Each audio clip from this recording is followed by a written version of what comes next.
On va s'intéresser aujourd'hui à l'Amérique latine et plus particulièrement au Chili. La contestation a démarré le 18 octobre pour protester contre une hausse du ticket de métro à Santiago. Elle s'est vite transformée en une explosion sociale dans ce pays sud-américain loué jusque-là pour sa stabilité économique et politique. Et vous allez voir, ça continue. Au milieu des barricades érigées au cœur de la capitale chilienne, le face-à-face est tendu entre la police et les manifestants. Et très rapidement, des canons à eau sont utilisés pour disperser la foule. Mais le cortège continue sa route malgré tout, des protestataires déterminés à faire plier le gouvernement. Le mécontentement ne concerne pas seulement le président Piñera, c'est l'establishment qui a remis en question. Ce que nous dénonçons, c'est cette classe politique qui s'est remplie les poches pendant 30 ans. On ne doit pas baisser les bras, on doit continuer à se mobiliser parce qu'on n'a absolument rien obtenu et la répression continue. 40 jours d'une mobilisation inédite depuis le retour de la démocratie au Chili en 1990. Soutenus par plusieurs syndicats, les manifestants réclament notamment une augmentation du salaire minimum, un meilleur accès à l'éducation et à la santé. Le 15 novembre dernier, le mouvement a obtenu l'organisation d'un référendum pour remplacer la constitution héritée de la dictature de Pinochet. Une première concession du gouvernement conservateur, épinglée aujourd'hui par les ONG pour ses méthodes répressives contre les manifestants. Si des réformes urgentes ne sont pas mises en place, ces violations vont continuer. Le gouvernement chilien a présenté lundi un projet de loi au Parlement autorisant les militaires à intervenir afin de protéger les infrastructures publiques. Est-ce le signe d'un durcissement de la répression ? En un mois et demi, les violences ont déjà fait 23 morts et plus de 2000 blessés. Et rien ne semble devoir entamer la détermination des Chiliens. Jean, pourquoi la promesse d'un référendum pour changer la Constitution, cette Constitution héritée de la dictature d'Augusto Pinochet, pourquoi cette promesse-là n'a pas servi à calmer la colère ? Il faut quand même préciser sur le référendum que la Constitution n'est pas tout à fait héritée du régime Pinochet, puisque la Constitution actuelle est la cause de l'échec, au contraire de Pinochet, qui avait perdu le référendum de 88 et donc avait entraîné une situation très paradoxale d'un dictateur qui était chassé par un vote populaire en 1988. La Constitution actuelle, au fond, ne reflète pas ce qu'est le Chili et ce qu'est l'histoire du Chili, qui est très propre à ce pays, entre des bourgeoisies extrêmement importantes, extrêmement puissantes, extrêmement riches aussi, extrêmement fortunée, et une population qui a toujours su s'exprimer de manière démocratique, manifester dans la rue, s'organiser, et qui avait gagné en 88, c'était une victoire populaire tout à fait remarquable, le référendum contre Pinochet. Aujourd'hui, on est dans un contexte où on a l'impression que c'est une répétition de l'histoire, qu'on n'a pas retenu les leçons, au Chili d'ailleurs comme ailleurs, et que la bourgeoisie nationale, la bourgeoisie extrêmement riche, s'est encore enrichie ces 20 dernières années, dans le phénomène de mondialisation et d'échanges importants avec les États-Unis, dont le Chili est coutumier, et qu'au contraire, la population moyenne, qui croît assez faiblement au Chili, c'est pas un pays qui a une démocratie très importante, c'est un petit pays, c'est un pays de 20 millions d'habitants seulement, cette démographie, fait que les populations sont de plus en plus soumises à des restrictions, à des difficultés économiques, à des difficultés d'approvisionnement. Et là-dessus, si vous voulez, on peut dire qu'on est là dans un espèce de débat dont le Chili est très porteur, historiquement, entre ce qu'on peut appeler la démocratie sociale et le capitalisme débridé. Et l'incarnation de ça au Chili est très intéressante aujourd'hui. Parce que ce qui est paradoxal, c'est que le Chili, peut-être ou pas, hein, vous allez me le dire, a joui d'une croissance de 3,8% presque en moyenne jusqu'à cette année depuis 1997. Il a maîtrisé son taux de chômage, il a maîtrisé son inflation. Alors pourquoi ça arrive ? Vous faites écho à ce que disait le président, d'ailleurs, que le Chili est une oasis. Pourquoi toutes ces manifestations ? Parce que peut-être aussi on voit là les limites du multilibéralisme qui a été mis en place sous Pinochet, régulé par l'école de Chicago de Milton Friedman. Et le Chili, c'est un pays où les pensions de retraite sont privatisées, où la santé est privatisée, où l'école est privatisée. Et vous n'avez plus les moyens, s'il n'y a plus une croissance énorme soutenu, s'il n'y a pas une redistribution de la croissance, il n'y en a pas, c'est ce que vous disiez tout à l'heure, je crois que 1% de la population, cette grande bourgeoisie, détient 30% des richesses. Donc, si le gâteau est de plus en plus petit ou stagne dans sa croissance, et que la redistribution est très injuste, que vous voyez au quotidien, parce qu'il faut penser derrière les chiffres, quand vous êtes jeune, que vous voyez plus d'avenir devant vous et que vous voyez que votre grand-père ou votre grand-mère se suicide parce qu'elle n'a pas les moyens de retraite pour vivre. Oui, là, vous dites qu'il n'y a pas d'issue. Alors, on tient, et puis il y a un moment, on augmente quelques centimes un billet de métro et on n'en peut plus. Oui, parce que c'est ça, il faut bien le rappeler, c'est vraiment quelques centimes. Mais c'est ça, voilà. L'école est privée, vous n'avez pas les moyens, vous n'êtes pas né avec certains moyens, vous n'envoyez pas vos enfants à l'école. Vous évoquiez ce qu'on avait appelé les Chicago Boys, ces économistes chiliens qui ont complètement remodelé l'économie, le social au Chili. Le Chili était devenu un laboratoire de l'ultralibéralisme. Est-ce qu'aujourd'hui, ça veut dire, avec ce qui se passe, que c'est un échec de l'ultralibéralisme Alors, aussi? le Financial Times, qui a très longtemps loué les avantages et les actions de Milton Friedman au Chili, et notamment Pinochet, qui les a mis en pratique, et qui, quand il est parti, Pinochet est parti, il lui a fait des louanges incroyables dit toujours que la microéconomie et la macroéconomie du Chili est parfaite, mais que le problème, c'est que maintenant, la nouvelle classe moyenne du Chili a trop d'attentes par rapport à ce qu'elle peut avoir. Échec de l'ultralibéralisme, du libéralisme même. Échec très certainement de l'ultralibéralisme au Chili comme ailleurs d'ailleurs. Ouais. C'est ça qui est intéressant. Alors Ousmane et Colette ensuite. Frappé, puisque vous parliez du Financial Times, par l'édito il y a quelques semaines du Financial Times qui remettait en cause le libéralisme. C'est quand même un des journaux temples du libéralisme qui le remet en cause. Et puis moi, en vue d'Afrique, ça fait écho à un certain nombre d'autres soulèvements. Moi, j'ai toujours quand même remarqué que tous les pays qui se sont soulevés dans le tiers-monde, ou par exemple en Afrique, Tunisie, Éthiopie, un peu en Afrique du Sud, c'était des pays qui 10 ans, 20 ans auparavant étaient loués pour leur taux de croissance, pour leur capacité à être des dragons. Donc en fait, pour moi, ça pose une question de fond, c'est-à-dire il y a une sorte de diarchie entre l'exigence démocratique. C'est comme si l'exigence économique l'emportait sur l'exigence démocratique. Oui, il faut créer de la richesse, mais qu'en est-il de la question du partage démocratique?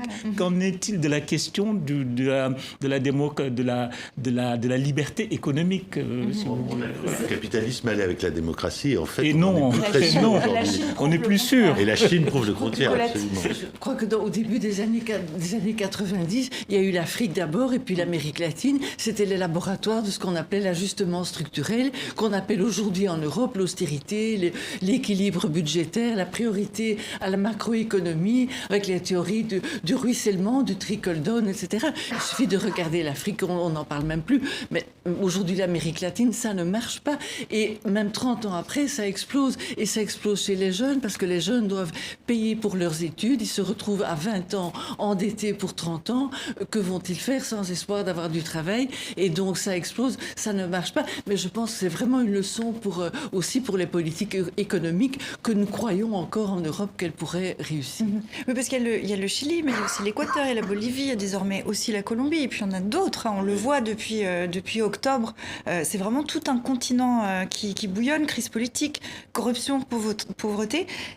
Alors, c'est très vaste comme zone, chaque pays a ses spécificités, mais il y a peut-être un point commun, c'est que tous ces mouvements de contestation sont dirigés contre les pouvoirs en place. Est-ce que, Jean, on peut quand même, tout en gardant la spécificité des pays, faire une grille de lecture continentale? Oui, on peut faire une double grille de lecture continentale. La première, c'est l'ampleur de la répression partout quand même. Au Chili, vous avez eu plus de 17 000 arrestations, des milliers de blessés, 1100 cas de dépôt de plainte pour torture, je dis bien pour torture, au Chili, dans un pays théoriquement démocratique, et ça, on le retrouve partout. Deuxièmement, on retrouve partout quand même cette idée que il faut mettre fin à l'inégalité sociale, à l'injustice justice sociale. Et ça, c'est une idée fondamentale qu'on retrouve d'ailleurs en Amérique du Sud, en Afrique, en Europe et aussi au Moyen-Orient et dans le monde arabo-musulman que je suis plus particulièrement. Donc on est face à une tendance générale et donc aujourd'hui, on est obligé pratiquement mondialement comme citoyens, et je trouve que ça c'est la deuxième leçon de ces mouvements, c'est les solidarités agissantes. Les citoyens s'auto-organisent, s'organisent ensemble partout, les partis politiques, les institutions, les mouvements représentatifs, les syndicats sont dépassés par l'auto-organisation des citoyens au Chili, comme en France, comme dans certains pays du monde arabo-musulman. Et ça, c'est extrêmement important que les populations aujourd'hui réfléchissent contre les dogmes, qu'ils soient d'ailleurs d'une certaine manière de droite ou de gauche. Quelle grille de lecture vous faites, vous, justement, à l'échelle de l'Amérique latine, Anna? Justement, une énorme lutte contre les inégalités.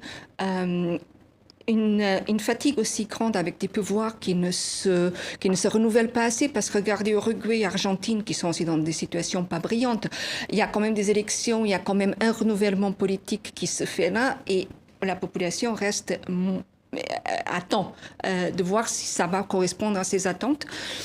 Donc, sont les deux grands éléments. Après, évidemment, il y a des facteurs spécifiques à chaque pays, bien sûr. Mais je pense que ce sont vraiment les deux grands éléments. Est-ce qu'il y a un lien à faire aussi avec le basculement politique qui a eu lieu ces dernières années de l'Amérique latine, qui est un continent qui a vécu pendant une quinzaine d'années plutôt sous des gouvernements et avec des dirigeants de gauche, qui est en train de rebasculer à droite, voire vers l'extrême droite dans la plus grande démocratie, le Brésil. Est-ce qu'on peut mettre en parallèle ces révoltes, ces peuples qui se soulèvent et ce basculement politique? Moi, je ne crois pas, parce que les situations sont tellement différentes, pour le coup, politiquement, pays par pays. Vous prenez l'exemple du Brésil, c'est extrêmement intéressant. Le Parti des travailleurs de Lula s'était quand même attaqué au fond des inégalités. La difficulté qu'il a eue, c'est de ne pas s'attaquer aux piliers du capitalisme local, c'est-à-dire l'oligarchie, le système bancaire, la redistribution au sens général. Et donc, c'est pour ça que je dis que les politiques de droite et de gauche, parfois, se ressemblent malheureusement trop ces 20 dernières années pour qu'on puisse en tirer des leçons efficaces. C'est la fin du boom de l'Amérique latine, c'est ça, en fait, en réalité? Évidemment, mais le capitalisme a toujours ces phases, n'est pas un régime stable, c'est un système stable, c'est toujours expansion, dépression ou récession. Mais regardez en Europe, c'est pareil. Je pense que le problème, c'est d'un côté une fatigue des institutions qui ne se renouvellent pas, mais aussi des classes politiques qui ne se renouvellent pas. Et ça fait emmène les électeurs à se retourner vers les droites, voire les droites extrêmes, les populismes. Ousmane, là-dessus, Moi, j'ai été frappé par tout, certes, enfin, c'est des mouvements sociaux, mais la revendication de fond est très politique. Tous ces mouvements des révolutions sociales ont tous demandé des constituantes, c'est-à-dire refonder le pacte de base. Donc, ça veut dire, au-delà de la gauche, au-delà de la droite, on refonde les règles communes. C'est pas un hasard si tous ces mouvements, donc ça part du ticket de métro, truc très basique, aboutit toujours par on veut une nouvelle constitution, un nouveau contrat social. Donc je pense que le clivage gauche-droite ne perd plus et que la question de fond, c'est comment on refonde le pacte social de façon égalitaire. Et comment on traduit ces mouvements, ces soulèvements en politique? Parce que ça, c'est la question qui se pose, que ça soit au Proche-Orient, que ça soit au Maghreb, que ça soit en Amérique latine. Quelles sont les solutions? C'est toujours ce qui est reproché à ces mouvements.